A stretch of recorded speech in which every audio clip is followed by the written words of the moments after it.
Hello everyone, শুভ দুপুর সবাইকে।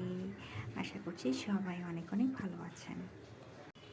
আজকে সকালে ঘুম থেকে উঠে যখন আমি আমার বাগানে যাই, একটা দৃশ্য দেখে আমি খুব বেশি অবাক হই জানেন।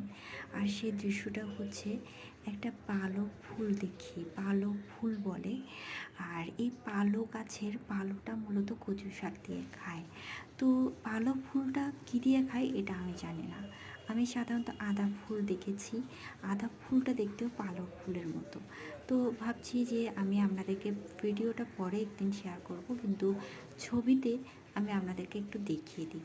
তো এই ভিডিওটা শুরু করার আগে আমি পালক ফুলটা মূলত দেখিয়েছিলাম। ওই পালক ফুলটা সাধারণত কচু শাক দিয়ে খেতে ভীষণ মজা, মানে আলাদা একটা সুগন্ধি হয়।